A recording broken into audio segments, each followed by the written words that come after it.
Bonjour à tous et bienvenue dans le deuxième numéro de La Base. Tout d'abord, je voulais vous remercier pour l'énorme succès de la première vidéo. Je m'attendais pas du tout à avoir autant de likes, de commentaires, de réactions. 33 000 sur YouTube en 48 heures, 300 000 vues sur Instagram et près de 2 millions sur TikTok. Donc vraiment un grand merci à vous et à Michel Marie d'avoir été mon premier invité. Cette émission va être incroyable puisque c'est d'ailleurs la première que je voulais faire. Un imam, un rabbin. Et toutes les questions qu'on n'ose jamais leur poser sur ces deux religions qui sont en réalité sœurs, on va le voir, et qui ont beaucoup de coutumes, de rites en commun, et qui malheureusement s'opposent parfois sur de la géopolitique et finalement s'éloignent un petit peu du spirituel. Restez avec nous, l'émission va pas être chiante du tout, vous n'allez pas vous endormir. Toutes les petites questions de la vie quotidienne qu'on se pose sur les juifs, sur les musulmans et peut-être même sur les chrétiens. Restez sur la vidéo, likez, commentez, partagez. Si vous avez des questions pour nos deux invités, n'hésitez pas. J'ai donc l'honneur de recevoir aujourd'hui l'imam de la grande mosquée de Paris, monsieur Abdelali Mamoun. Bonjour. Bonjour. Et le rabbin de la grande synagogue de Neuilly-sur-Seine, Mickaël Azoulay. Bonjour, monsieur Azoulay. Merci tous les deux d'avoir été avec nous. Alors, on commence la base par l'arrobase. L'arrobase, c'est une petite présentation de mes invités. Monsieur Mamoun, vous avez 50 ans. Vous êtes donc imam de la grande mosquée de Paris. Sur les réseaux sociaux, vous n'êtes pas très présent. 585 abonnés Twitter. Votre passion, c'est de transmettre les valeurs de l'islam et de prêcher le bon. Oui, en effet, notre travail, bien entendu, consiste à proposer un support spirituel à tous nos coreligionnaires de confession musulmane, bien entendu en harmonie avec les valeurs de la République, avec leur réalité et le contexte dans lequel ils vivent, et d'essayer de concilier la spiritualité avec la citoyenneté. Monsieur Azoulay, vous avez 54 ans, vous êtes donc rabbin de la synagogue de Neuilly. Déjà, je voulais vous poser une petite question à tous les deux. Je vous la pose à vous en premier. C'est quoi une journée type de rabbin ? On peut tout faire dans une journée. Alors malheureusement, souvent on passe de la joie à la tristesse. On peut faire procéder à une inhumation, à un enterrement, assister à une circoncision, à un office de bar mitzvah, majorité religieuse pour les garçons lorsqu'ils ont l'âge de 13 ans. Ou pour une fille, bat mitzvah à 12 ans. Il y a des rendez-vous avec des familles, des fois qui ont des problèmes de couple, problèmes d'éducation. Moi, je suis pas seulement rabbin, je suis aussi en charge des affaires sociétales auprès du Grand Rabbin de France. Donc, j'interviens aussi beaucoup sur les sujets de société. Je peux être auditionné au Sénat récemment pour la loi, projet de loi sur la fin de vie, par exemple. Donc, c'est des sujets qui m'intéressent beaucoup, les sujets d'éthique, de bioéthique. Investi dans la société aussi. Voilà, exactement. Et beaucoup, et on est là pour ça aussi dans le dialogue interreligieux avec les chrétiens, avec les musulmans. Donc, c'est énormément de choses. On peut pas, c'est dur de dire ce qu'est une journée type parce que chaque jour, pratiquement, c'est différent. Vous, c'est pareil?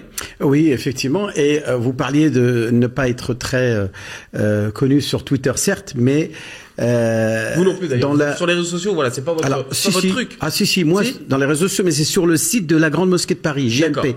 GMP TV, ça s'appelle GMP TV. Et là, on a effectivement beaucoup d'émissions. Beaucoup de gens qui vous suivent. Beaucoup de gens. Je commence à m'y mettre aussi parce que c'est indispensable aujourd'hui. Ben oui. Donc je commence à tout revoir, mon Instagram, etc. parce que c'est vraiment important les réseaux aujourd'hui. Tout à fait, bien sûr.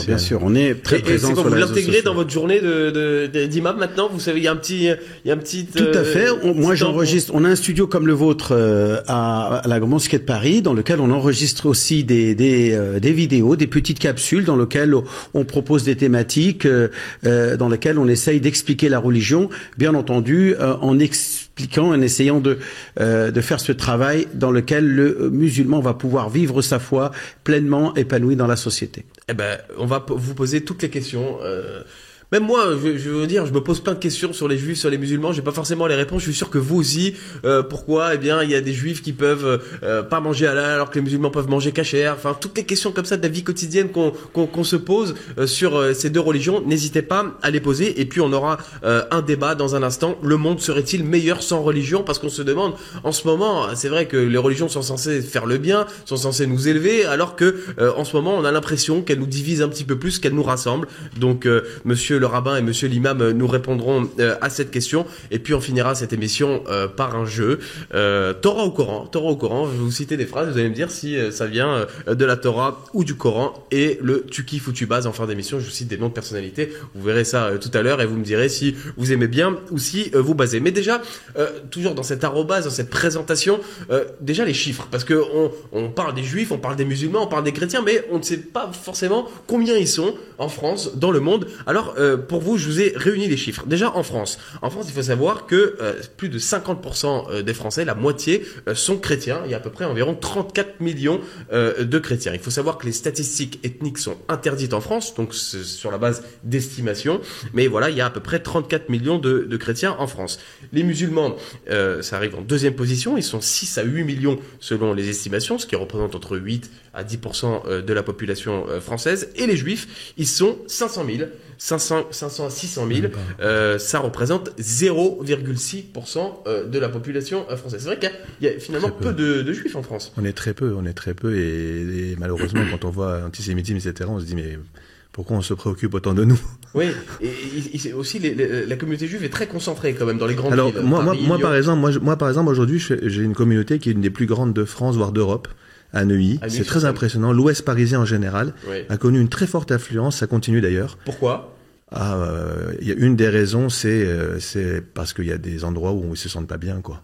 Lesquels, par exemple? On en parlera tout à l'heure, mais il y a des endroits à Sarcelles, enfin des endroits où parfois ça se passe pas très très bien, ou en tout cas il y a un sentiment d'insécurité, etc., qui fait qu'ils viennent dans des villes où ils sont plus en sécurité, quoi. Et ça savez qu'à Nuit, c'est le cas. Il y a très peu de juifs aujourd'hui dans les petites villes, dans les provinces, dans les villages. C'est normal parce que l'autre raison pour laquelle je réponds à votre question tout à l'heure, pourquoi est-ce qu'ils viennent dans nos quartiers, à part le problème de sécurité, il y a aussi une autre raison majeure, c'est qu'ils cherchent des structures pour vivre leur judaïsme pleinement. Par exemple, synagogues, des écoles juives. Écoles juives, vous en trouvez. Par exemple, le 9e, il y a de moins en moins de juifs dans le 9e arrondissement, notamment parce qu'il n'y a pas d'école juive. Donc, du coup, ils cherchent aussi des structures, des points de vente cachères, écoles, etc., qui leur permettent de vivre le judaïsme pleinement. La population musulmane est en croissance. Comment vous l'expliquez en France? Tout simplement qu'il y a une descendance qui commence à elle aussi de s'émanciper, à avoir des enfants qui sont issus de la première génération d'immigrés des années 60 et 70, qui était une vague d'ouvriers venus pour, en tant que main-d'œuvre, reconstruire la France après la Deuxième Guerre mondiale. C'est les fameuses 30 Glorieuses. Donc, à partir de là, nous avons une masse musulmane qui a réussi, après les années 70, avec la loi du regroupement familial, à faire venir leurs enfants, leurs femmes, etc., et donc à s'installer, à s'intégrer sur le territoire français, et à partir de là a commencé l'intégration spirituelle, c'est-à-dire la construction tout d'abord dans un premier temps de lieux de culte, c'est-à-dire des mosquées, des salles de prière, mais aussi maintenant même des écoles privées confessionnelles musulmanes, et puis plein d'autres pratiques comme par exemple, comme le dit le rabbin, des boucheries halal, là-bas effectivement il y a un peu ce repli communautaire dont effectivement nous musulmans nous sommes assez opposés. Nous sommes plutôt pour le vivre ensemble. Il faut que les communautés se côtoient. Comme à Jérusalem. Moi, j'ai été à Jérusalem. Magnifique. J'ai vu les juifs, les chrétiens, les musulmans, les chrétiens de toute confession. C'est la plus belle ville du monde pour moi. Elle est l'exemple même du vivre ensemble, du faire société malgré la diversité culturelle. Et c'est ce qui prouve que les religions ne sont pas source de conflits. On en parlera tout à l'heure. Alors, au niveau des chiffres dans le monde, les chrétiens, 2,4 milliards de personnes, ça représente 30% de la population mondiale. Les musulmans, environ 2 milliards de fidèles, 25% de la population. Et les juifs, à l'échelle du monde, 16 millions, 0,2% de la population. Alors, mais il faut préciser quand même que la communauté juive de France est la plus importante en Europe. C'est la troisième communauté juive dans le monde. Dans le monde. Après les États-Unis et Israël, exactement. Voilà pour les chiffres, au moins vous savez tout. Une petite question d'actualité, et là je m'adresse directement à vous, monsieur l'imam. Je voulais évoquer avec vous le décès du célèbre rappeur Werenoi, qui est décédé il y a quelques jours à l'âge de 31 ans. C'était le plus gros vendeur de disques en France depuis plus de 2 ans. Alors certains le connaissent pas, en tout cas, mais en tout cas parmi les jeunes, il est vraiment hyper connu et il a un talent incroyable. Alors certains affirment qu'il faut arrêter d'écouter sa musique. Par exemple, la radio Skyrock qui était au cœur d'une petite polémique ces derniers jours parce qu'ils ont décidé de faire une émission spéciale en son honneur. Mais certains proches disent que continuer à écouter sa musique serait haram. Si je le prononce bien, c'est-à-dire prohibé. Voilà, prohibé et permettrait de perdurer des péchés sans qu'il puisse se repentir de son vivant. Est-ce que écouter les œuvres de l'artiste Werenoi, c'est haram aujourd'hui? Écoutez, moi, comme je connais pas trop la musique du rap, je suis pas un imam qui est imprégné dans le côté artistique, encore moins dans le côté du rap. Je n'ai pas eu l'opportunité d'écouter les paroles, et c'est là tout le débat. Si ces paroles sont compatibles avec le message de l'islam, je ne vois pas d'inconvénient que d'écouter le rap si les paroles sont saines, sont propres, elles encouragent aux valeurs universelles, les valeurs d'amour, de fraternité, de solidarité, même si ce n'est pas de la respect. Musique coranique. Même si ce n'est pas la musique coranique. Il n'y a pas de musique coranique d'abord. Et la musique, il n'y a pas de musique coranique. Il y a une mélodie, une psalmodie, comme on récite des psaumes de David, qui est notre roi David, le roi David, le roi des musulmans et le roi des juifs. Tout est une question de parole. Il y a le côté artistique musical qui est important dans la religion, auquel nous donnons beaucoup d'importance. La musique a sa place dans le côté, dans la partie artistique de la religion. Mais le plus important, c'est le contenu, c'est le message que vous transmettez. Donc il y a beaucoup de rappeurs qui malheureusement dérivent, ont parfois des propos indécents, inadéquats, qui incitent à la débauche, qui incitent au désordre, qui incitent même à la haine, au racisme. Bien entendu, nous condamnons tout ce discours-là. Moi, je connais pas, donc je vais pas le prononcer. Il est mort, paix à son âme. Si ses paroles étaient saines et bonnes, tant mieux pour lui. Il pourra en être compensé. Si au contraire c'était un prêcheur de haine ou un prêcheur de division, il en subira les conséquences et paiera le prix. Vous dites aux fans de Werenoi qui disent arrêtez d'écouter la musique, ça ne fait pas partie des règles coraniques, c'est faux en fait. Non, il n'y a pas de règles coraniques qui interdisent la musique. Il n'y a pas de texte dans le Coran qui interdisent d'écouter la musique une fois que l'artiste est mort. Non, c'est-à-dire qu'il soit vivant ou mort, ça ne change rien. Ça change rien, d'accord. La question, c'est le discours. C'est le message, les paroles qu'il prêche. Si c'est un discours dans lequel il prône la haine, il prône l'antisémitisme, par exemple, la haine du juif, ou la haine du chrétien, ou la haine de je sais quoi, nous devons le condamner, nous devons l'empêcher de parler au maximum, et surtout ne pas lui donner de crédit. Et le discréditer, ne pas lui donner sur les réseaux sociaux de l'importance pour que son message de haine ne se répande pas. Très bien, merci beaucoup Monsieur Mamoun. Alors, on va revenir sur vos deux religions et sur vos deux professions d'imam et rabbin. Alors, vous nous avez raconté une petite journée type. Moi, je voulais savoir combien c'est payé un imam ou un rabbin. Est-ce que déjà vous avez un salaire qui vous le donne et alors vous n'êtes pas obligé de vous dire exactement à l'euro près, surtout on est en pleine déclaration d'impôt en ce moment. Mais combien c'est payé un imam ou un rabbin? C'est pas très très bien payé. Alors nous par exemple, on dépend moi je suis rabbin du consistoire, qui est une vieille institution créée par Napoléon. Ouais. Voilà. Et donc c'est intéressant parce qu'on a un salaire qui nous vient, un salaire mensuel chaque mois. J'ai pas besoin. Alors à peu près. Alors ça dépend aussi où vous êtes rabbin, parce que par exemple à Neuilly ça coûte cher. Se loger, etc. Donc ça dépend du lieu, ça dépend aussi de votre ancienneté. Est-ce qu'on peut avoir une fourchette? Le consistoire à peu près dans les 3 000 € par mois. 3 000 € net. Un peu net. Ouais. Souvent la communauté ajoute un petit peu, parce que c'est pas 3 000 € par exemple à Neuilly. C'est une sorte de pourboire. Voilà, c'est ça, qui permet d'avoir un à côté parce que le consistoire n'a pas énormément d'argent, donc ça permet, la communauté peut compléter un petit peu. Et pour l'imam? Alors moi, pour ce qui est d'officiel, c'est autour de 750 € par mois, par la Grande Mosquée de Paris, en tant qu'imam.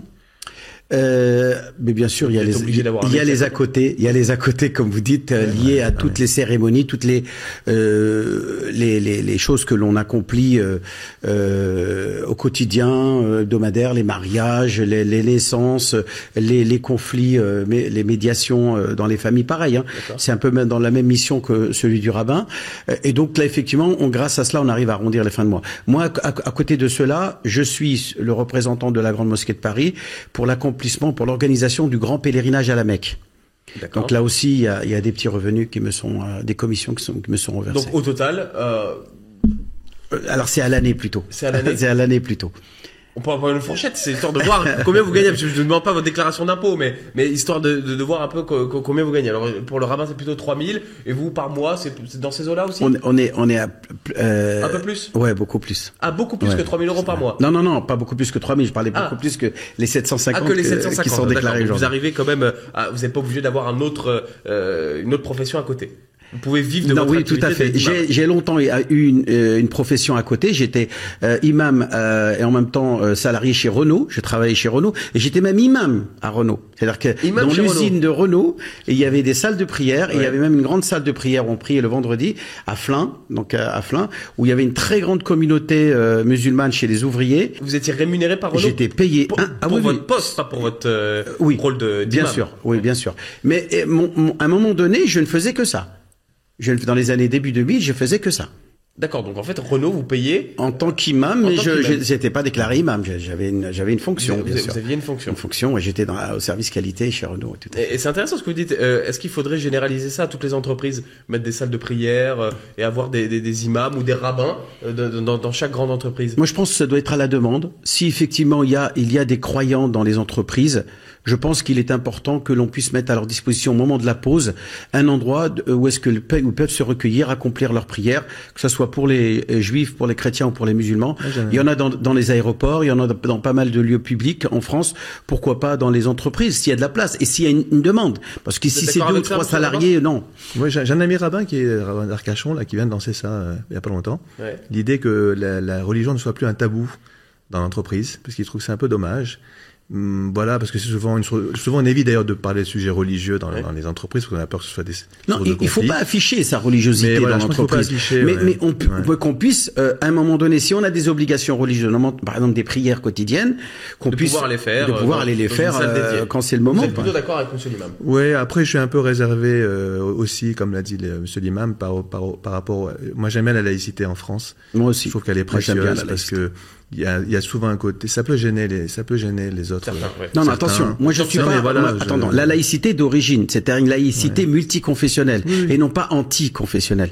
Ce laïcardisme que j'appelle aujourd'hui, qui est l'instrumentalisation de la laïcité pour combattre les religions. Moi, je m'oppose à cette notion qui n'est pas du tout conforme à celle de la loi 1905, qui est la loi de la laïcité. Et si on se reporte à cette loi, on découvre qu'elle est multiconfessionnelle. Moi, je parlais de la laïcité qui protège contre le prosélytisme. C'est ça, et je trouve que c'est une très bonne chose. C'est le fait d'afficher, de revendiquer sa religion. Parce que ça devient et de vouloir aussi parfois parce que ça devient trouble à l'ordre public et qu'un lieu de travail est un lieu là où on est censé avoir une occupation professionnelle et non pas prosélyte. On est d'accord. Messieurs imams et rabbins, je vais vous poser des questions. J'aimerais bien avoir des réponses courtes, comme ça on pourra essayer d'aborder tous les sujets. Est-ce que vous avez le droit d'avoir des femmes et des enfants? Oui, bien sûr. Oui. Plus pas un droit, un devoir. Un devoir. De se marier, d'avoir des enfants. C'est le premier commandement biblique, d'avoir des enfants. Forte recommandation. Voilà. Est-ce qu'un imam ou un rabbin a le droit d'avoir un crush dans la rue? On peut l'avoir, mais après de la passer à l'acte, c'est problématique. Parce qu'en fait, on est censé avoir une vie sexuelle quand on est marié. Et aussi une fidélité à son épouse. Donc non, en fait. Alors ça, c'est effectivement, comme le dit Monsieur le rabbin. On peut être attiré, c'est normal. Si on est célibataire, c'est une autre histoire. Ouais. Si on est marié, là, effectivement, on peut pas s'autoriser l'infidélité. On a un devoir de loyauté vis-à-vis de sa femme. Ça, c'est évident. Non, mais si je suis célibataire, est-ce qu'on peut avoir un crush, quoi? Alors un crush, attendez, un crush qui consiste à avoir un coup de foudre sur une femme qui peut vous plaire, par exemple, et à qui vous malgré tout, vous lui faites preuve de respect. Vous respectez sa personne. Vous n'abusez pas. Vous n'êtes pas dans ce qu'on appelle le harcèlement sexuel. Je lui dis, voilà, madame, je suis intéressé. Voilà mon numéro. Si ça vous intéresse, et puis vous partez avec beaucoup de respect. Monsieur Humain. Non, d'être attiré, c'est humain. Dans le judaïsme, il y a même une bénédiction quand on voit une belle créature, c'est écrit comme ça, hein, une belle créature, notamment une belle femme, et on récite une bénédiction. Une femme, c'est une créature. Un homme aussi, non, c'est une belle créature, c'est quelqu'un de beau. Ouais. On peut s'émerveiller, on récite une bénédiction, c'est dans le Talmud. D'accord, eh ben, c'est intéressant. Quel métier vous auriez aimé faire si vous n'étiez pas vous rabbin ou vous imam? Moi, avocat, parce que j'ai fait des études de droit. Okay. Enfin, à l'époque, on parlait de maîtrise, maintenant on parle de master. Donc je pense que être avocat m'aurait... Avocat. Ouais. Et vous? Oh, j'aurais bien aimé travailler dans le tourisme. Dans le tourisme. J'aime bien parce que effectivement, dans le tourisme et puis en même temps profiter de ce statut pour pouvoir découvrir le monde. Ouais. Est-ce qu'un imam ou un rabbin, ça regarde Netflix, ça regarde la télé? Ouais. Ouais. N'importe quelle émission, n'importe quelle série. Un imam, il peut regarder Netflix parce qu'il c'est des films. Hein. Moi, non, je n'ai pas le temps de regarder Netflix. Honnêtement, je n'ai jamais regardé aucun film de Netflix. J'ai regardé des films à la télé, bien sûr, comme tout le monde. Hein. On a pu effectivement avoir des films à regarder à la télé, des feuilletons, des choses comme ça. Mais Netflix, non, j'ai pas. Non, mais je vais pas m'investir. Regarder des émissions. Est-ce que je sais pas, vous regardez The Voice, la Star Academy? Est-ce qu'un imam ou un rabbin peut regarder ça ou ça correspond pas trop avec la religion? Ça peut arriver. Et puis les rabbins sont pas seuls, il y a leurs femmes qui aiment bien, les enfants qui aiment bien. Voilà, c'est ça. Oui, Rénois, vous parlez. Moi, le rap, j'ai découvert grâce à mes enfants, je connaissais pas trop et j'aime bien d'ailleurs. Voilà, donc, laquelle? Le rap, vous parlez du rap tout à l'heure, Rénois, moi je l'ai découvert grâce à mes enfants, je connaissais pas. Ah, donc vous connaissez oui, bien sûr, ouais, j'aime bien. Incroyable ça, incroyable. Ouais, bah, oui. Est-ce que vous avez déjà douté de l'existence de Dieu? Ah non, jamais. Un musulman ne peut pas douter de l'existence. Un imam encore plus. Un imam a la conviction profonde que Dieu est son créateur. Il est à l'origine de la création de l'univers. Là-dessus, on peut pas avoir de doute. On ne peut pas se permettre d'avoir de doute là-dessus. On peut être tenté, c'est-à-dire il peut y avoir ce qu'on appelle des waswas, des tourments démoniaques qui vont essayer de vous remettre en cause. Mais tout de suite, il y a votre connaissance, votre savoir, puisqu'un imam et un rabbin, en quoi ils se démarquent du commun des croyants, c'est la connaissance, c'est le savoir. Et son savoir ancre sa foi. Oui, mais c'est un jour comme le dit le Coran, ce sont ceux qui sont enracinés dans la foi qui ont la foi. C'est la traduction. Oui, voilà. D'accord. Vous levez un matin, vous avez plein de problèmes financiers, d'amour, de santé, etc. Est-ce que vous dites pas à un moment, est-ce que tout ça sert à quelque chose? Est-ce que vraiment Dieu existe vraiment? Ça vous est jamais arrivé? En fait, la question, pour nous, elle se pose pas de cette manière. C'est pas la question de savoir si Dieu existe ou pas. C'est plutôt la question de la justice de Dieu. C'est beaucoup plus intéressant. D'ailleurs, j'en ai parlé avec débattu avec Michel Onfray, lui qui est athée complètement, et je lui disais, mais en fait, je comprends. L'athéisme, nous, on n'est pas athée forcément, on croit en Dieu, on croit que Dieu existe. Maintenant, ça devient beaucoup plus compliqué. C'est d'expliquer. Voilà, où est parfois la justice de Dieu qu'on comprend pas. Pourquoi il y a des malheurs que je viens de vous citer ne vous est jamais arrivé de votre vie. Non, vous levez un matin, vous dites peut-être que tout ça en fait ça n'existe pas. Non, par contre, on se pose des questions sur la manière de la justice de Dieu. C'est-à-dire comment se fait-il que on dit que Dieu punit, récompense les bons, les méchants, et parfois on a l'impression que... Oui, mais nous, comme moi en tant qu'homme de foi et homme qui est théologien, qui a étudié, nous avons tout de suite la réponse parce que nous l'avons étudié. Nous avons tout de suite. Donc, quand on est tourmenté par ce genre de questions, on a tout de suite la réponse qui vient apaiser nos convictions et qui établit une certaine sérénité en nous-mêmes. Notre savoir nous permet d'avoir cette sérénité et d'être épargné. Sauf qu'il y a des questions qui restent sans réponse quand même. Et comment vous faites quand vous avez des questions je vais vous dire très simplement, on fait en disant que l'être humain a un entendement limité. Il peut pas tout comprendre. Oui, je vois un exemple qui est l'exemple un peu extrême, la Shoah. Oui. Les 6 millions de juifs tués pendant la guerre. Comment on peut comprendre une chose pareille? Comment Dieu a laissé faire une chose pareille? On dit comment les hommes ont fait ça. Mais comment Dieu a laissé faire? Quelle réponse à cette question? J'en ai pas.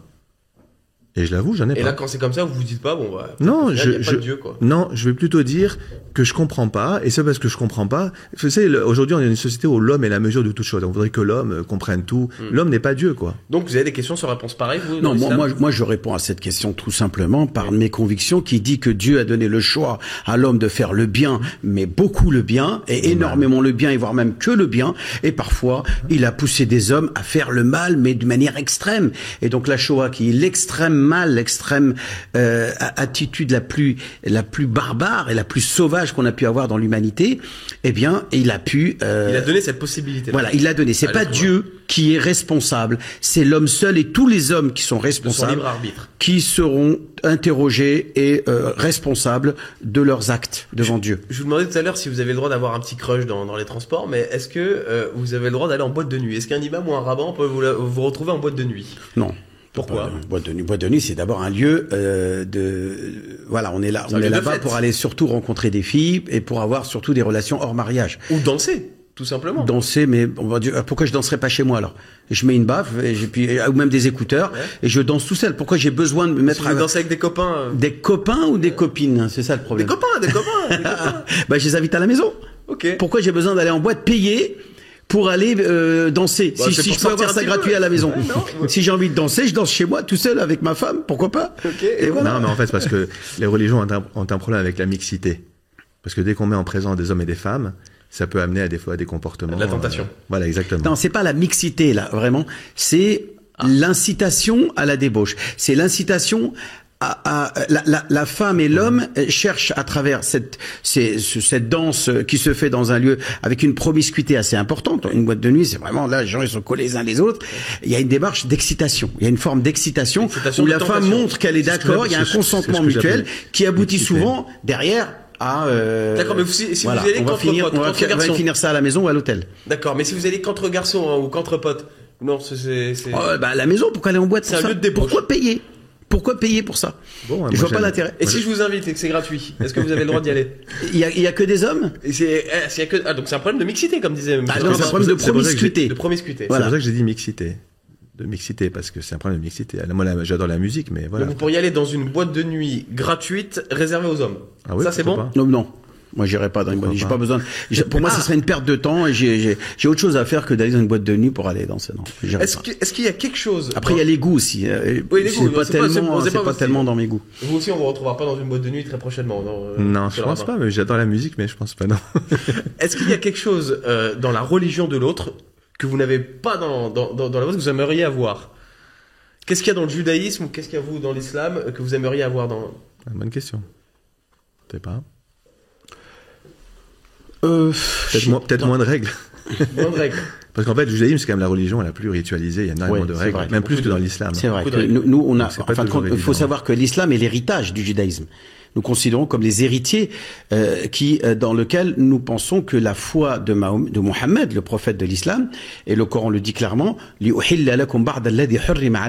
afin de rendre licite ce qui avait été proscrit au peuple avant vous, c'est-à-dire les Juifs, qui est une religion beaucoup plus rigoriste que l'islam.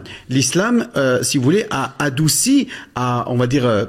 À alléger, voilà, les prescriptions. Il y en a quand même 614 dans la religion juive. Par rapport à l'islam, non, il y en a beaucoup moins. En France, dans le Coran, il y a quelques dizaines d'interdictions. C'est pas énorme, hein. Le porc, la viande qui n'a pas été immolée, l'alcool, les jeux de hasard. On en a quelques, mais voilà, c'est pas 614. Quelle est la pire remarque que vous avez déjà entendue sur votre religion? Oui, effectivement, l'islam souvent est taxé de misogynie, surtout d'atteinte aux droits de la femme. Et vous?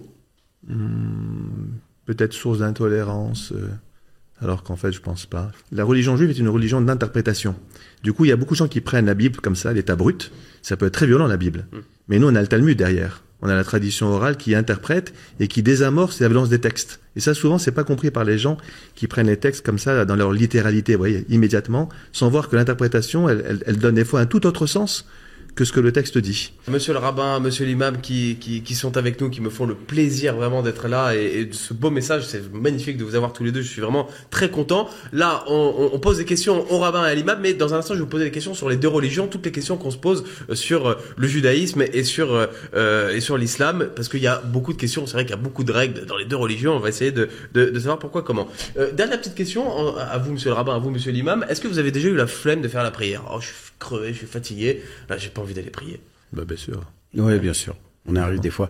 Parce qu'effectivement, on peut avoir eu un moment d'abord de faiblesse et puis tout simplement un programme surchargé qui n'était pas prévu et qui a fait que le corps ne supporte plus. Ouais, donc à ce moment-là, on a quand même la dérogation de pouvoir de dormir et puis de rattraper en se réveillant après avoir retrouvé ses forces. Bah oui. Des fois, les gens oublient que les imams ou les rabbins, c'est des humains, quoi. Donc, voilà, effectivement. Avec leurs forces et leurs faiblesses.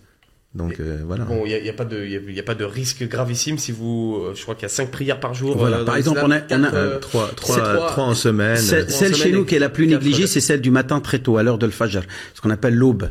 L'aube, là, aujourd'hui, c'est environ vers 4 heures du matin. Donc, on est censé, chaque musulman qui est pratiquant est censé se lever à 4 heures du matin. Ouais. Donc, moi, là, ce matin, je me suis levé à 4 heures, mais des fois, ça arrive, effectivement, on dort, on se réveille que seulement à 8 heures après le lever du soleil, c'est-à-dire que, alors qu'on est censé la faire avant que le soleil se lève. Donc, on a été négligent. Il y a eu un taqsir, une négligence de la part du musulman et même de l'imam quand il se réveille. Mais le prophète nous dit que celui qui a dormi au détriment de sa prière, qu'il l'accomplisse dès qu'il se réveille, dira le prophète.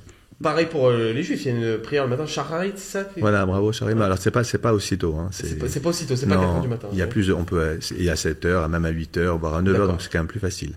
Très bien. On va maintenant vous poser des questions sur le judaïsme et sur l'islam, toutes les questions qu'on se pose de la vie quotidienne. Pas des questions chiantes, vraiment, c'est vraiment pas chiant. Promis, je vous assure, on pourrait faire une petite sieste après, monsieur l'imam, mais c'est pas le moment de s'endormir. Non, mais ça va, je voudrais déjà, mais vous êtes levé à 4 heures du matin, j'ai pas envie de vous embêter. Attendez, on se réveille pour faire sa prière et après on repart dormir. Ah, vous repartez. On a le droit de revenir dormir, oui, tout à fait. Ça va, alors, ça va. Oui, il y en a pas dans le judaïsme, ils peuvent dormir jusqu'à 7 heures du matin. Je me suis réveillé autour de 8 heures du matin ce matin. Ah, bon, après, vous êtes en forme alors. Ah oui, ça va. Est-ce que vous pourriez expliquer, vous, monsieur le rabbin, le Shabbat, ce que c'est en 30 secondes, pour ceux qui ne connaissent pas le Shabbat, et vous, le Ramadan en 30 secondes? Voilà, c'est deux concepts. On entend beaucoup ces mots Shabbat et Ramadan, mais forcément, on ne sait pas forcément ce que ça veut dire. Le Shabbat, enfin, pour moi, c'est le plus beau jour de la semaine. Presque, tout le monde devrait faire un Shabbat. Le pape l'a dit d'ailleurs, l'ancien pape. À un moment donné, il avait dit que le Shabbat, c'était une super institution. C'est quoi le Shabbat? En fait, c'est un jour chômé. Ça commence vendredi au coucher du soleil et ça se termine samedi soir à la sortie des étoiles, à la nuit tombée.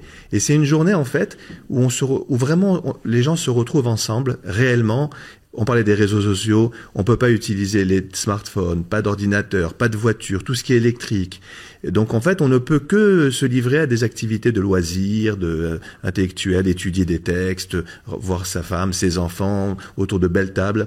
Donc c'est vraiment un jour où finalement les gens de l'extérieur disent c'est un esclavage, tout est interdit ce jour-là. Oui, et en réalité, quand on le vit de l'intérieur, c'est un jour de libération extraordinaire parce qu'on se rend compte que toute la semaine, en fait, on est des esclaves de la télé, des écrans, de tout, des courses, etc.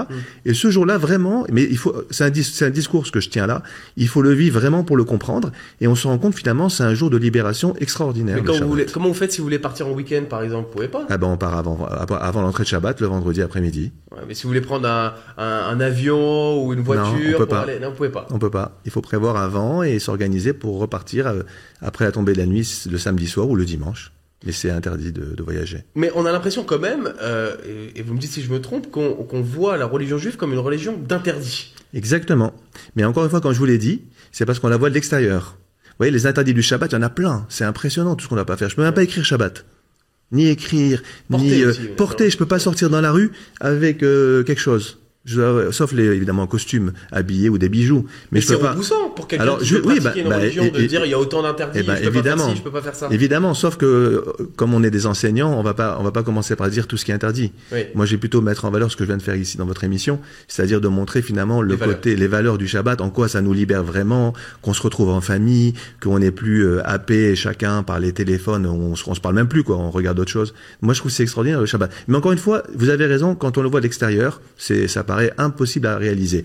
De l'intérieur, c'est extra. Alors, d'abord, chez nous, est-ce qu'il existe ce Shabbat? Oui, est-ce qu'il y a l'équivalent du Shabbat? Vous savez que la lettre sh en hébreu correspond à la lettre se en arabe. Par exemple, Ras Sana. C'est le shin, je crois. Voilà. Le shin, nous on dit shin, nous on dit sin. Nous on dit sin, eux ils disent shin. Donc nous, ça s'appelle as-sabt. As-sabt, c'est le samedi, tout simplement. Oui. C'est samedi. Mais vous, rien n'est interdit le samedi. Alors, le samedi, bien entendu, rien n'est interdit. Pourquoi? Parce qu'on considère que la semaine est calquée à celle de Dieu qui a construit, qui a créé l'univers, les cieux et la terre en 6 jours. On dit que Dieu a créé en 6 jours. Donc, pour nous, le 6e jour est le plus important. C'est le vendredi, puisque c'est le 6e jour. Le 7e jour, Sabbat, c'est le lendemain. Et dans la foi ancestrale, il est dit que Dieu s'est reposé ce 7e jour. Pour cela, peut-être chez les Juifs. Je vais pas m'avancer. Ça vient de là. Il a créé en 6 jours, il a arrêté le 7e. Voilà, il se repose. Les hommes se reposent comme Dieu s'est reposé le 7e jour. Nous on dit dit dans le Coran qu'il ne s'est pas reposé parce qu'il ne s'est pas fatigué pour créer les cieux et la terre. Dieu est tellement tout puissant et omnipotent qu'il a créé les cieux et la terre et que cela ne l'a pas épuisé de le faire, donc il n'a pas eu besoin de se reposer le 7e jour. Mais pour nous, le 6e jour, qui est le Jumu'ah, la prière du vendredi, le jour le plus sacré pour chez les musulmans, c'est le vendredi, c'est le jour de fête des musulmans et le parachèvement de la création des cieux et de la terre. Il a raison de dire que c'est pas reposé parce que le mot Shabbat c'est mal traduit, c'est pas repos. Ah, j'ai pas dit ça. Non, vous avez raison. Mais en vérité, parce que Shabbat ne veut pas dire repos, vous avez raison. Ça veut dire 7. Non, chez nous, Shabbat, ça veut dire cessation de travail. Il a arrêté de créer. Donc vous avez tout à fait raison. Il n'y a pas l'idée de fatigue. Écrit le mot sept. S-E-P-T, sept. Sept, en vrai, on devrait prononcer sept. Et en arabe, sept, c'est Shabbat. Est-ce que, à votre tour, pour expliquer le Ramadan? Le Ramadan, c'est vrai qu'on l'en... Alors, le Ramadan, c'est le jeûne, là. C'est un jeûne. Il n'y a pas de comparaison, hein. Il n'y a pas de comparaison. Là, on aurait plutôt comparé avec Kippour et tous les jours de jeûne qui existent dans le judaïsme. Alors, c'est un mois dans l'année dans lequel l'islam demande à tout Dieu, donc à travers la foi révélée et les préceptes de croyance révélés au prophète Mohammed, sceau des prophètes, de jeûner de l'aube jusqu'au coucher du soleil. Ça veut dire ni manger, ni boire, ni de relations intimes. Mais on a le droit d'allumer des feux, on a le droit d'utiliser une voiture, on a le droit d'utiliser... Il y a moins d'interdits. Il y a moins d'interdits, bien entendu. Et de l'aube, c'est de l'aube jusqu'au coucher du soleil. Donc après le coucher du soleil, tous les interdits licites, on parle des licites, dans le domaine du licite, de la nourriture licite, de la boisson licite et des rapports intimes avec sa femme licite, sont interdits dans la journée de l'aube jusqu'au coucher du soleil. Et le Ramadan n'est jamais à la même période en fonction des années? Non, pour nous, elle est dans la même période parce que notre calendrier solaire, lunaire, excusez-moi, ne correspond pas au calendrier solaire qui se décale tous les ans par rapport au solaire de 11 jours environ, puisque le calendrier lunaire est plus court de 11 jours. C'est une des différences avec le judaïsme où c'est un calendrier lunisolaire. C'est-à-dire que c'est à la fois lunaire comme les musulmans, mais il y a un réajustement grâce à un 13e mois. Qui permet que les fêtes... Le 13e mois chez les Juifs. Ouais, il y a un 13e mois. Une fois tous les 3 ans. En fait, c'est 7 fois sur 19 ans. Et ça permet, en fait, de faire en sorte que les fêtes respectent les saisons. Par exemple, la Pâque, Pessah doit toujours tomber au printemps. Oui, c'est ça. Si on était comme les musulmans, plus lunaire uniquement, Pessah tomberait en hiver, etc. Du coup, il y a un réajustement de manière à ce que les fêtes respectent les saisons. Eh bien, nous, on a un texte coranique qui considère que cette pratique de modifier, d'échanger ou de rajouter des mois est une forme de rébellion contre le temps que Dieu a créé à travers les 12 mois, même s'il se décale par rapport aux saisons. Eh bien, on dira que le nasi... Cette pratique qu'on appelle le nasi, nous on l'appelle nasi, est proscrit et totalement interdit. Point commun entre les juifs et les musulmans, c'est le fait de ne pas manger de porc. Est-ce que c'est pour la même raison? Et si oui ou non, vous pourriez l'expliquer pourquoi? Rapidement. La raison, c'est compliqué parce que la Torah, le livre du Lévitique qui parle de ça, il y a aussi dans le Deutéronome 2 livres qui en parlent, ne donne pas de raison en fait pourquoi. Il se contente de donner des critères morphologiques, c'est-à-dire que l'animal, pour être autorisé à la consommation, on dit kasher en hébreu, il faut qu'il ait des sabots fendus, entièrement fendus, et qu'il rumine. Or, le porc a les sabots fendus, mais il ne rumine pas. Ruminer, c'est un système où c'est pas digéré directement, la nourriture passe par les estomacs dans la bouche pour être ruminée. Et donc voilà, donc on donne pas vraiment de raison. Il y a pas de raison. C'est pas une question de propreté, de ça. Oui, le cochon, c'est un animal sale qui traîne dans la bouche. Pas du tout. Rien à voir. C'est le texte qui dit on mange pas parce qu'il lui manque un des deux critères. Est-ce que c'est pareil dans l'islam? Alors en islam, c'est tout simplement le fait que l'islam autorise la consommation de chair d'animaux qui sont végétariens, qui sont ce qu'on appelle herbivores. Si l'animal se nourrit de chair, c'est-à-dire qu'il est carnivore ou omnivore, elle est proscrite. Étant donné que le porc, qui est le seul animal domestiqué pour sa chair, elle a été directement proscrite. Mais en vrai, tous les animaux carnivores et omnivores sont proscrits. Mais les autres animaux carnivores ne sont pas ce qu'on appelle élevés pour sa consommation. Par exemple, le chien, en général, on n'élève pas un chien pour le manger, à part en Chine ou dans certains coins dans le monde. Mais sinon, ce sont tous les animaux qui se nourrissent de chair. Donc, une chair nourrie par la chair transmet les maladies, transmet les maladies d'une chair à une autre. Et quand vous allez consommer ça, ça devient impur à la consommation. Mais si l'animal est herbivore, les poules, tous les animaux herbivores, alors les chèvres, les moutons, les bovins, les chameaux, etc. Ils sont licites. Par contre, un ours, un chien, un loup, un tigre, un félin, peu importe, les chats, tout ça c'est proscrit. D'accord. Y compris le cochon. Sur le kasher ou sur le halal, je vais vous poser une petite question. Je suis croyant, juif ou musulman. Je mange kasher ou je mange halal. Je passe devant un restaurant qui n'est ni kasher ni halal. Et je me dis, oh là là, cette entrecôte, elle a l'air pas mal. Si le juif ou le musulman se fait sa petite entrecôte, il mange son entrecôte, qu'est-ce qu'il risque? Est-ce que c'est grave? Bah c'est interdit. C'est pas caché. C'est interdit. C'est pas halal. Qu'est-ce que c'est? Une fois, il cède. Alors, nous, on considère on dit qu'une chair musulmane, une chair d'un être humain nourrie par le haram, est plus même à être exposée à l'enfer. C'est-à-dire qu'elle est plus assujettie à rendre des comptes à Dieu. Déjà, aucune prière n'est exaucée. Si c'est une petite exception. Vous savez qu'il y a une blague juive là-dessus. Ah. Il y a une fois un rabbin, il craque devant un McDo. Ouais. Donc il mange le McDo et tout, discrètement. Et quand il sort, il y a le grand rabbin de France qui est dehors et qui a vu à travers la vitre ce qu'il était en train de faire. Il dit, je t'ai vu manger ton McDo depuis le début jusqu'à la fin. Ah bah j'ai mangé sous surveillance rabbinique, donc c'était cachère. C'est pas mal, c'est pas mal. Ouais. Alors voilà, mais c'est intéressant ça. Est-ce que alors si on le fait une fois, bon alors pas sous surveillance rabbinique, mais si on sait qu'au fond de nous on est croyant, est-ce que c'est grave de se faire cette petite entrecôte là ou ce petit McDo? Bah c'est grave, oui c'est grave, enfin, c'est interdit quoi. Après on peut. Est-ce qu'on risque? Non, on va pas dire que c'est un grand péché mortel. On va pas dire que c'est ce qu'on appelle fait partie des kaba'ir. Chez nous, on dit le kaba'ir, ça veut dire les grands péchés. On a 7 grands péchés. Capitaux, voilà. Ouais. Elle ne fait pas partie des 7 péchés capitaux, ça c'est sûr. Mais c'est un péché. On doit s'en repentir. On doit demander pardon à Dieu et considérer cela comme étant une erreur que l'on ne doit pas reproduire. Mais l'homme est pécheur. Chez nous, l'homme, naturellement, il est pécheur. Encore une fois, on peut chuter. Hein. Je crois que c'est important de dire dans nos religions, il y a quand même un principe très important, c'est celui du repentir. Ouais. C'est-à-dire qu'on peut commettre des erreurs, on n'est pas parfait, évidemment. Voilà, effectivement. Et après, si on regrette sincèrement, Dieu prend en considération Dieu pardonne. Le regret. Nous, on dit même Dieu pardonne. Autre point commun entre les juifs et les musulmans, c'est la circoncision. La circoncision. Pourquoi ce point commun? Alors, je crois que chez les juifs, c'est à 8 jours pour les garçons, évidemment, et les musulmans à partir de 8 jours aussi. Ah, 7 jours. Ah, j'avais l'impression plutôt vers 12-13 ans, non? Non, pas du tout. Pas du tout, pas 12-13 ans. Ah oui, c'est passé l'erreur. Alors, expliquez-nous. Moi-même, j'ai jamais fait ça. Mes enfants, c'est autour de 12-13 mois. Ah, 12-13 mois. Un an et demi à peu près. Alors pourquoi on attend ça? Non, c'est simplement parce qu'on considère que le nourrisson, quand il sort du ventre de sa mère, il est encore tout petit. Oui. S'il y a une erreur médicale qui est commise par le circonciseur, à cet âge-là, au bout de 7 jours, c'est fatal. Une perte de sang, une hémorragie pourrait être très dangereuse. Et même la loi aujourd'hui interdit, moi d'après ce que je sais, oui. les circoncisés en tout cas, n'ont pas le droit de le faire que seulement après 12-13 mois. Vous allez dans un hôpital demander à une circoncision, vous dire non, pas avant 12-13 mois. D'accord. Ça c'est dans la loi. C'est illégal. Alors nous on le fait à 8 jours, évidemment si l'état de santé de l'enfant le permet. Parce qu'il faut rappeler que vous aussi, la vie passe avant tout. Bah oui, bien sûr. Donc évidemment on va pas mettre en danger la vie d'un enfant. Donc si on peut pas faire 8 jours, on fait plus tard. L'origine elle est simple. L'origine, elle est biblique dans le livre de la Genèse.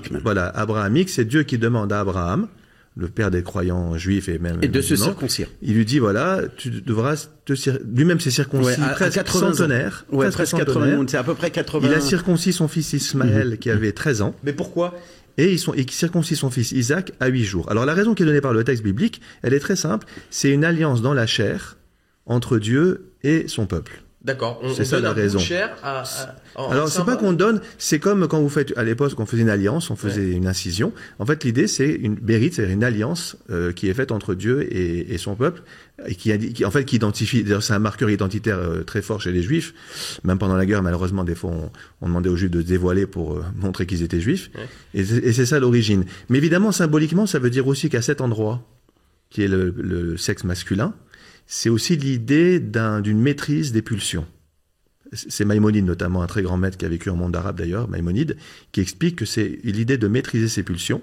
Et comme si on disait à l'enfant qui vient de naître, sache que dans ta vie, ce qui fera de toi un homme, c'est la capacité de te maîtriser. De te contrôler. Effectivement, effectivement, il y a une notion de marquage, de marqueur effectivement spirituel et de purification aussi. On dit que c'est ce petit bout de peau qui va donner une forme de, comment on pourrait dire, cacheter. On va cacheter le corps Comment? C'est un symbole. C'est très symbolique. Bien sûr. Dernière petite question avant de passer à la suite. La plupart des croyants ne sont pas pratiquants, c'est vrai, on le voit. Est-ce que aujourd'hui on peut croire sans faire la prière? Oui, bien sûr. Oui. Bien sûr. Croire, oui, mais la croyance de celui qui ne prie pas est démenti par ses actions. C'est-à-dire que c'est comme si quelqu'un qui dit à sa femme « je t'aime », mais ne fait rien pour prouver son amour. Voilà, c'est la même chose. D'accord, donc ça va. Il y a un pack. Il y a une forme d'hypocrisie. Mais chez les Juifs, c'est une religion qui est beaucoup autour d'un destin. Ça veut dire qu'il y a un penseur juif qui disait toujours on est juif, c'est-à-dire que c'est une sorte de destin auquel vous appartenez. Ce qui explique que chez les juifs, il y a beaucoup de gens qui pratiquent plus ou moins. C'est pas comme chez les chrétiens où si vous n'adhérez pas à une croyance, vous pouvez pas l'être.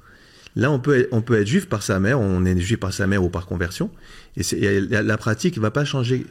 Elle va changer quelque chose par rapport au fait d'assumer d'être juif, mais elle va pas changer quelque chose par rapport au fait que vous êtes juif. C'est une sorte de destin, d'appartenance à un peuple. Le monde serait-il meilleur sans religion? On voit qu'aujourd'hui, les gens se divisent avec des conflits géopolitiques. On va pas faire ici le conflit israélo-palestinien notamment, mais on voit qu'il a divisé quand même les communautés juives et musulmanes. Est-ce qu'aujourd'hui, on se dit pas, les religions apportent plus de mal dans la société que de bien, alors que pourtant elles sont censées faire le bien, les religions? Qu'est-ce que vous pouvez me répondre rapidement à cette question? Moi, je dis que tout à fait le contraire. Les religions, notamment le judaïsme, le christianisme et l'islam, peut-être aussi l'hindouisme et le bouddhisme, je connais pas trop, ce sont des porteurs de valeurs et qui sont donc des combattants des vices. Et ce sont les vices qui sont les sources du mal. Les vices, c'est-à-dire la cupidité, l'orgueil, la tentation, toutes ces choses-là sont des choses qui sont combattues par les religions. Et donc, elles contribuent à imprégner l'homme de valeurs. Et s'il est imprégné de valeurs morales, eh bien forcément, ça va se répercuter dans la société, dans la politique, dans l'économie, etc. Il y aura moins de pauvres, puisqu'il y aura moins de cupidité. Il y aura moins de morts parce que il y aura moins d'orgueil de dire que moi, ma race ou ma tribu ou mon pays est plus à même à mériter la vie. Le problème. Ouais, moi j'ajouterais juste à ce qu'a dit l'imam qui est très juste, j'ajouterais une chose très simple, c'est que ce ne sont pas les religions qui sont source du mal, de violence, c'est une mauvaise compréhension des religions. Le dévoiement. Parce que dans toutes les religions, en réalité, il y a toujours un aspect universaliste, c'est-à-dire qu'en fait, on sort de notre oui, mais on voit, je suis désolé de vous couper, messieurs, mais vous avez raison. Acte antisémite 1570 en France l'année dernière, acte anti-musulman, c'est moindre, mais il y en a 173, il faut pas les nier, acte anti-chrétien, pareil, il y en a. Donc on voit qu'aujourd'hui, les religions, elles apportent quand même des choses néfastes quand même dans. Non, mais là, c'est pas les religions, c'est les gens qui s'en prennent aux religions. Oui, mais au nom de la religion. C'est une instrumentalisation des religions, malheureusement. Par les hommes. Par les hommes qui les dévoient. C'est aussi simple que ça. Et c'est un manque d'éducation surtout. C'est souvent et c'est un manque de connaissance de sa religion même. Si le juif qui suit sa foi ne peut pas être anti-chrétien ou anti-musulman, le musulman qui suit sa foi ne peut pas être anti-chrétien ou antisémite. C'est impossible. Est-ce que les musulmans sont heureux en France aujourd'hui? Aujourd'hui, ils souffrent. Il y a une grande souffrance de la part d'une islamophobie systémique, puisqu'aujourd'hui énormément de nos représentants politiques, de notre classe politique aujourd'hui sont, quand on entend par exemple Monsieur Retailleau ou Monsieur Bardella ou Madame Marine Le Pen ou Monsieur Zemmour tenir leurs propos islamophobes, c'est sûr que ça inquiète, ça crée une inquiétude et une anxiété au sein de la communauté. Est-ce que les Juifs sont heureux en France aujourd'hui? Est-ce qu'on peut porter une kippa en Seine-Saint-Denis, par exemple? Bah non, certainement pas. C'est pour ça que certains vont dans des quartiers, comme je l'ai dit tout à l'heure, où ils se sentent plus en sécurité. Les Juifs sont moins heureux en France, certainement. Il y a un sentiment. Bon, il suffit de voir l'explosion. Vous avez parlé des chiffres tout à l'heure d'actes anti-religieux. Il y a l'antisémitisme qui a explosé. Et malheureusement, non, il y a un parti, je ne vais pas citer... C'est quoi la solution? La partie, c'est la France Insoumise? Ouais, qui est une catastrophe. Ouais, vous pensez quoi de ça? Écoutez, moi si je devais comparer entre les deux communautés religieuses, juives et musulmanes, ceux qui aujourd'hui ont le plus de privilèges en France, grâce à leur intégration qui est plus ancienne que la nôtre, c'est bien entendu les juifs par rapport aux musulmans, ça c'est certain.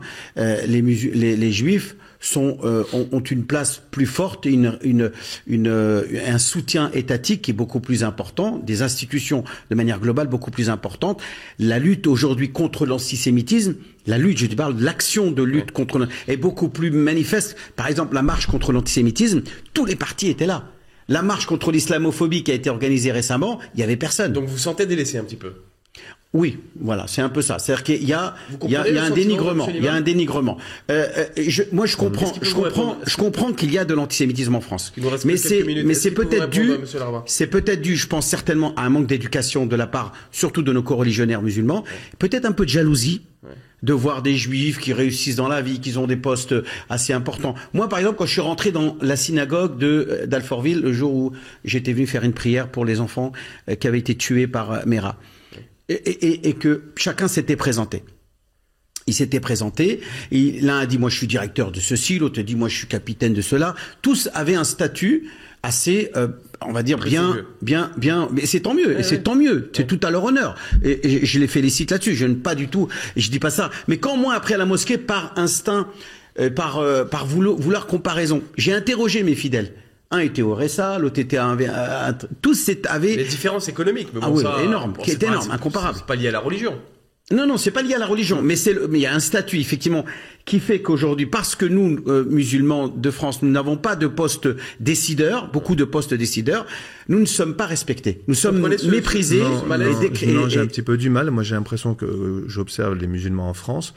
Je m'excuse, je suis pas d'accord avec vous. Il y a de plus en plus de musulmans qui sont parfaitement intégrés. Ma femme est médecin. Aujourd'hui, il y a plein de musulmans qui sont médecins, de très beaux postes de médecins, etc. Donc moi, j'ai pas cette vision. Hein. Je m'excuse. J'ai pas ce sentiment. Alors, je dis pas qu'il n'y a pas de musulmans qui sont pas intégrés, bien entendu. On n'est pas en train de. Mais je veux dire par rapport au nombre. Aujourd'hui, regardez juste l'Assemblée nationale. Ouais. Nous, vous avez dit combien? 8 à 10%. Oui. Est-ce qu'on est 8 à 10% de l'Assemblée nationale? Il y a 60 députés juifs. Je parle juste de l'hémicycle. Je parle juste de l'hémicycle de l'Assemblée. Oui. Il y a plus de 60 députés juifs. Alors, est-ce qu'ils sont... On ne sait pas ça. Les statistiques ethniques sont... Non. Ce sont les députés juifs de l'Assemblée qui disent nous sommes 60. Vous avez parlé de l'ancienneté de la présence juive. Ça c'est depuis la Gaule. Les Juifs sont en France depuis très longtemps. Donc c'est une question d'ancienneté. Mais il y a eu aussi une volonté. Il y a aussi chez les Juifs, je veux le souligner, une volonté aussi d'intégration très forte. Ça veut dire. Mais attendez, moi je dis pas ça parce que je dis pas ça par jalousie. Je dis tant mieux qu'il y ait 60 députés juifs à l'Assemblée nationale. Pourquoi pas? Et c'est très bien. Moi j'ai pas de problème avec ça. Mais dire que aujourd'hui les juifs font l'objet d'un mépris ou bien d'une marginalisation dans la société, c'est plutôt les musulmans qui vivent cette réalité-là. D'accord. Voilà. Pour vous, les musulmans sont pas marginalisés dans la société? Je n'ai pas ce sentiment, mais encore une fois, c'est difficile de parler. Qui habite dans les ghettos défavorisés, c'est pas la communauté juive. Monsieur lui-même est rabbin de Neuilly-sur-Seine, ça n'a rien à voir avec. Non, mais alors, c'est pas comparable avec Clichy-sous-Bois. C'est vrai, mais vous avez raison.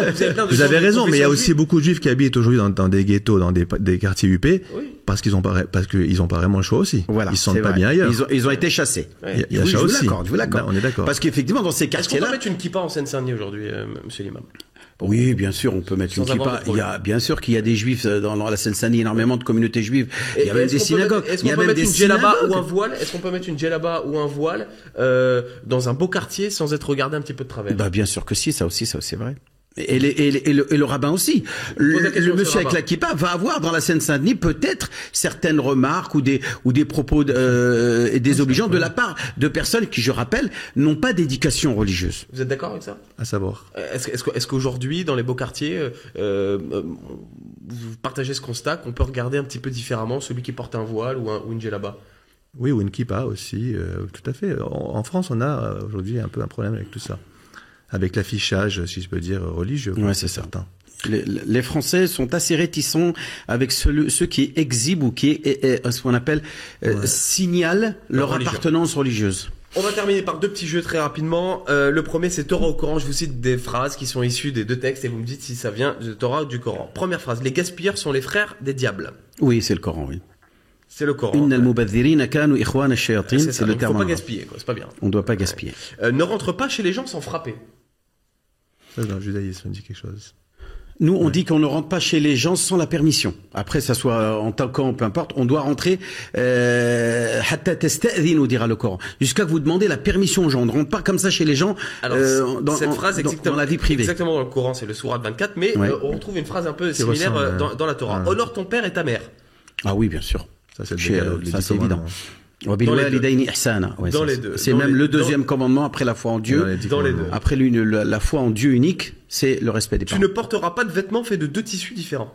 Ça, c'est dans la Torah. Non, pas chez nous. C'est dans la Torah. Fait de lin, j'ai envie de dire. Ouais, un tissu fait de lin et de laine. C'est que ces 2 tissus, pas d'autres. Lin et laine. Donc si ma chemise, il y a un peu de lin et un peu de laine, j'ai pas le droit de la porter en tant que juif. Tout à fait. D'accord. Ça, c'est compliqué à expliquer pourquoi. Ça fait partie des 614 commandements? Des 613. 613, ah oui, je dis 614, mais 613. Le cœur pur est plus fort que 1000 prières. Alors, plutôt dans le soufisme, on va trouver ça dans le courant soufi, mais pas dans les textes coraniques. Ça me dit rien, mais... Aucun des deux. Donc bravo. Vous connaissez bien vos textes, c'est dans aucun des deux. Tuez-les partout où vous les trouverez. Il y a effectivement, on parle des ennemis de Dieu, de ceux qui se sont là, il parle d'abord, il s'adresse à qui? Il parle aux soldats qui sont sur le chemin, le champ de bataille. Donc faut remettre en contexte. Voilà, c'est vrai faut que cette phrase a pas choqué, de sortir dans la rue et tuer les gens. Tout le monde, ouais. On parle d'un militaire du rang qui est un officier qui reçoit des ordres à qui, bien entendu, au moment du combat, de la guerre, quand il y a une guerre qui légitime, bien sûr qui est légitimée par ce qu'on appelle la défense. Donc c'est une guerre défensive où il y a une légitimité de défense qui, bien sûr, t'autorise à tuer ton ennemi qui te veut du mal, bien sûr. Donc il faut la remettre dans le contexte. Et enfin, toute dernière séquence, le tu kiffes ou tu bats, je vous donne des noms de personnalités et vous me dites en gros si vous kiffez, si vous aimez bien ou si vous basez, vous n'aimez pas. Le pape Léon XIV. Pour l'instant, pas de... Oui. Oui, je kiffe, ouais, j'aime bien. Okay, j'aime bien le fait qu'il ait, en plus, un lien avec l'Algérie, puisque l'évêque Vesco, qui est son conseiller, était l'évêque d'Oran, et j'ai lu récemment, là, même aujourd'hui, qu'il proposait de se rendre en Algérie, qu'il avait envie de promouvoir le dialogue avec les musulmans. Magnifique. Bruno Retailleau, ministre des cultes. Plutôt je base. Pourquoi? Parce que il tient des propos aujourd'hui qui sont très provocateurs, surtout dans le cadre de son élection, de sa campagne électorale pour la présidence de LR, il a été très islamophobe, des propos très islamophobes. Non, moi je kiffe. Vous kiffez? Ouais. C'est un bon je ne pense pas qu'il soit islamophobe, non, je pense pas. Pour moi, oui. Éric Zemmour. Ah, je base, c'est clair. Islamophobe par excellence. Vous basez aussi? Il a même été condamné pour propos incitant à la haine raciale et la haine religieuse. Dès qu'on est outrancier, j'aime pas. Je trouve que la vérité, elle n'est pas dans les extrêmes, elle est plus dans la mesure, la pondération. Il est un peu trop extrême, à mon sens, pour moi. Jean-Luc Mélenchon? Moi, je kiffe. Vous kiffez? Moi, je kiffe Monsieur Mélenchon parce que c'est un humaniste. Maintenant, s'il a tenu des propos qui sont clairement évidents antisémites, effectivement, je vais baser, mais j'attends que l'on me fasse écouter. Jusqu'à maintenant, je n'ai pas entendu. Vous n'avez pas vu les plusieurs dérapages de la France Insoumise? Attendez, je parle de Mélenchon, on parle pas de la France Insoumise. Non. C'est quand même il n'est pas responsable. Il n'est pas responsable de ce que fait. Moi, ces mots de sa bouche à lui, je n'ai jamais entendu tenir des propos antisémites. Monsieur Rabbin base. À fond. Pourquoi? À fond. C'est quelqu'un que je trouve qu'il a une responsabilité aujourd'hui dans la dégradation du climat en France et notamment l'antisémitisme qui est énorme. Et je le dis sans mâcher mes mots. Gad Elmaleh. Humoriste d'origine marocaine. Ouais, je kiffe. Juif converti au christianisme. Je kiffe. Ou en tout cas... il a beaucoup de talent. Ouais. Oui, moi j'aime beaucoup, il me fait beaucoup rire, mais il a été un peu, un peu ambivalent dans son rapport au judaïsme, un peu surprenant. Pas très fidèle? Ouais, je dirais ça. Donc il y a des petites réserves quand même sur Gad Elmaleh. Moi, c'est ses origines un peu maghrébines, un peu en proximité avec l'islam et les musulmans, dans lequel, par exemple, quand il parle du discours de l'imam, du rabbin, très... Ça vous a fait rire? Ah oui, ça m'a fait rire. Des questions sur des religieux connus, en tout cas en France. L'imam Chalgoumi. Je base. Pourquoi? Parce que pour moi, ce personnage est persona non grata au sein de la composante musulmane en France. C'est vrai qu'il n'est pas très apprécié des musulmans. Pas du tout. Pour moi, il constitue pas un pont entre l'islam et les autres religions. Ouais. Il est simplement quelqu'un qui a sauté par-dessus le ravin le ravin qui sépare les communautés pour dire voilà, moi, je suis dans le camp de ceux qui sont pour la guerre, ceux qui veulent exclusivement que Israël puisse avoir le droit de massacrer les populations palestiniennes et que j'en passe et des meilleurs sur son discours qu'il a pu tenir. Vous n'êtes pas fan? Non, pas fan. Moi, attendez, je quand même précise un petit peu. Oui. Je suis par contre fan de son discours dans lequel il prône la paix, prône la paix. Bon, et vous, l'imam Chalgoumi? Non, moi je kiffe parce que Je trouve qu'il est très courageux. Ouais. Et que j'aurais bien voulu qu'il y ait plus d'imams qui aient son courage. Delphine Orviller, femme rabbin. Un rabbin peut être femme, mais il y a aussi, je pense, une pratique juive, enfin une sorte de cohérence dans la pratique, pas seulement dans sa pensée est très intéressante. C'est une femme de très grande richesse intellectuelle. Ouais. Bilal Hassani, je ne sais pas si vous connaissez, c'est un artiste queer qui fait beaucoup parler de lui sur les réseaux sociaux. Tu kiffes ou tu bases Bilal Hassani? Je trouve qu'il n'a pas beaucoup de talent. Je kiffe pas son apport artistique. Donc ça reste un être humain que je respecte. Donc je vais pas dire que je le base, ni que je le kiffe, quoi. Je connais mal. Dernière question, je vous propose un tu préfères. Je vous donne deux situations et vous me dites quelle situation vous préférez. Est-ce que tu préfères, désolé je vous tutoie pas, hein, mais c'est le jeu, un fils pas croyant ou un fils croyant d'une autre religion? Préférer ni l'un ni l'autre, je préfère, on peut pas le mot me préférer, mais entre les deux, si j'ai à choisir, c'est d'abord d'être croyant d'une religion. Et ça serait le judaïsme. S'il doit être pas musulman, autant qu'il soit juif. Au moins il croit en Dieu, C'est la religion, pour moi, le judaïsme est la religion la plus proche de l'islam. Ça, il faut ça soit clair. Oui, aussi. À nous, les juifs, oui, c'est sûr. C'est fils croyant, plutôt. Fils croyant. Ouais. Ce sera peut-être le mot de la fin. Qu'est-ce qui fait qu'aujourd'hui l'islam et le judaïsme sont des religions sœurs, comme vous m'avez dit au téléphone en préparant cette émission? Il y a beaucoup de rites d'abord qui sont communs. Ouais. Il y a aussi une relation à Dieu qui est assez.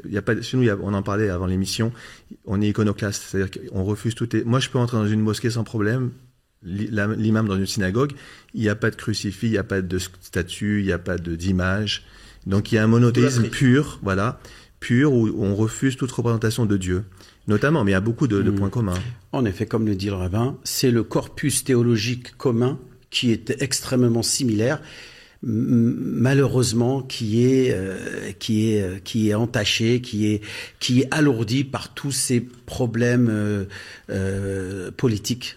Pour moi, c'est la politique. Regardez, sur les sujets dans lesquels on était divergents, c'est d'abord c'est Bruno Retailleau, c'est des personnalités politiques. Dès qu'on rentre dans la politique, il y a forcément des points de vue différents. Donc si je comprends bien, vaut mieux un musulman ou un juif qui se marie avec une musulmane ou une juive plutôt qu'un chrétien ou une chrétienne. Ah oui, bien sûr. Bien sûr. Mais chez nous, c'est tout à fait possible. Un musulman peut se marier avec une juive ou une chrétienne. On appelle, ils ont même un statut spécifique.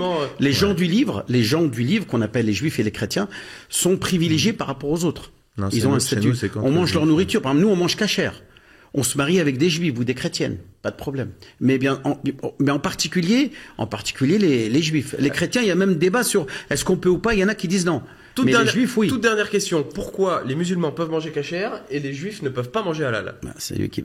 Non, en fait, c'est parce que au niveau du halal ou de la shérita, l'abattage rituel juif, dans les deux cas, il y a un abattage qui se fait au niveau du cou de l'animal, avec une lame. On sectionne les deux veines jugulaires. Voilà. Mais dans le judaïsme, on est plus rigoureux au niveau de l'outil qui est utilisé pour la shérita, l'abattage rituel, où vraiment il ne faut pas qu'il y ait la moindre brèche dans le couteau, par exemple, fait que même si l'abattage a été fait comme il faut, l'animal, on ne peut pas le manger.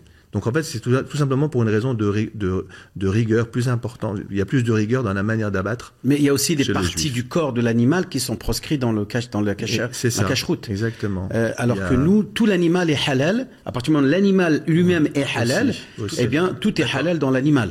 Voilà, tout peut être mangé. Messieurs, Mickaël Azoulay, on rappelle, rabbin de la grande synagogue de Neuilly-sur-Seine, Abdelali Mamoun, imam de la grande mosquée de Paris. Je voulais vous remercier infiniment d'avoir été mes deuxième et troisième invité de la base, mais pour cette deuxième émission, beau message de paix.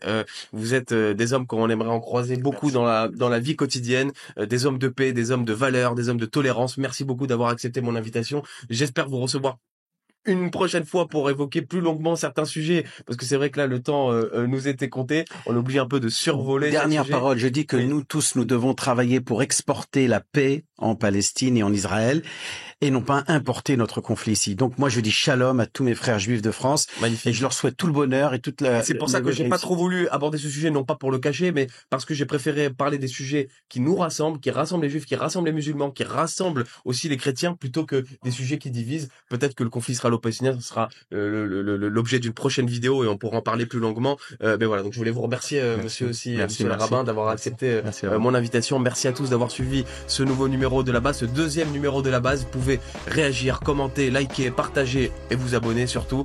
Et évidemment, n'hésitez pas à me dire toutes vos réactions, ce que vous avez pensé de cette émission avec Monsieur le Rabbin et Monsieur l'Imam.